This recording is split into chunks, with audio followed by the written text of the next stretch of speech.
Hello, welcome back. I'm glad that you've come back again to work with me and to listen to ideas that we can have and how to choose and pass on kindness in our world today, which is certainly a world that needs it now, I think, more than ever. Um, I wanted to talk to you about exercise today. Uh, I bought a pedometer the other day, not a Fitbit or any one of these fancy health exercise gadgets because I don't know what they all are. But I bought a simple pedometer in order to count my steps. There are doctors, fit experts, they're always talking about the benefits of walking. So I thought, I'll take them up on that. And I'll start a regimen of good walking exercise. Hopefully, it will be beneficial to me health wise and a good exercise habit to make as part of my day. So off I went. Pedometer hooked to my belt, my new walking shoes on that I wore, and out the door I went.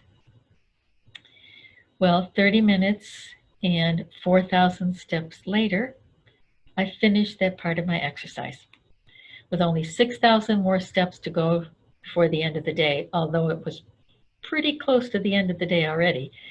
But one thing I realized when I started counting my steps and taking this walk was that I barely noticed the fish that I saw in the lake the previous day. And I barely noticed that alligator that was kind of clipping away pretty close to shore before I actually paid attention.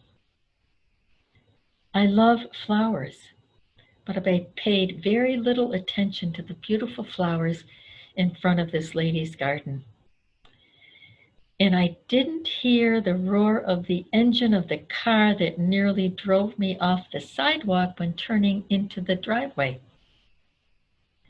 I found out later, when I started to really think about it, was that I was completely unaware of the surroundings since I was so conscious of just, quote, getting it done.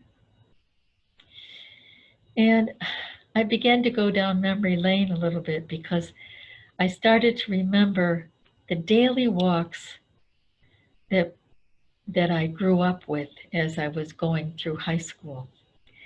I began to think of all the walks that had been etched in my memory, not as a fitness regimen, but as a reminder of the melody of life before life lost its melody. I remember the walks to and from school that my sister and I took each day, going to school, going and coming back. We didn't live in an area that has a school bus, and we also couldn't afford the city bus. So every day we took the 45-minute walk to school, the 45-minute walk home from school, and off we would go. The first thing that we would see would be our neighbors on the front porch, and we'd wave to them as we went by their house. The next thing that we would see would be the chalk marks that were still on the sidewalks where we used to play hopscotch. And so we would kind of like still hopping during that hopscotch walk on the sidewalks that we could still see the chalk still on those sidewalks. Then when we would see the dog running after the postman, we started running after the dog, seeing who would get to the postman first. And then the last thing that we would do would we have to cross a bridge, get over the bridge to get to the school. And as we would cross the bridge, we would try to catch a tadpole and put it in our pocket secretly so that we could let it loose in the classroom to see how Sister Mary Anastasia would react. This was walking. This was a melody of life played over and over in playfulness and abandon.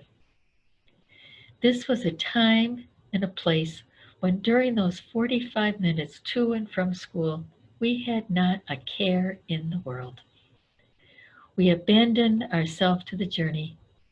We took in the sights and the sounds, and all else of worry and fear was left behind.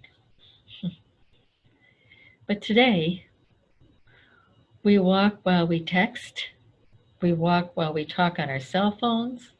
We walk to get someplace, not to be in someplace. Most of us live very busy lives. So we're working all day, working hard at what we do. We often don't have time to live the moment that we're in since we're planning some future moment, some future event, or meeting a crisis that takes us beyond the moment. So today, as we think about Christmas and this Christmas season, can we give ourselves a Christmas present? During this Christmas season, the best present I think we could give ourselves, when speaking of kindness, let's think of first of all being kind to ourselves, and that kindness can be summed up in one word during this Christmas season. We talk about Christmas present, then let's give ourselves a present. And that present is the present. Let's live in the present moment that we are in. Let's not take a walk, but let's give ourselves to a walk where we can be present in the atmosphere that we are in. We can breathe the air, listen to the sounds that surround our being.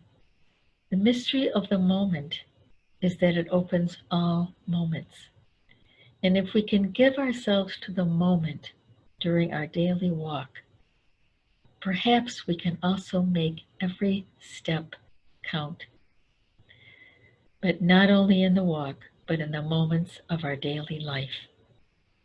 Let's try that this week. Let's be kind to ourselves. Give ourselves a present, a special Christmas present, and may that Christmas present be the present at this time in our life. So I wish you the best, and I look forward to seeing you again next week. Thank you.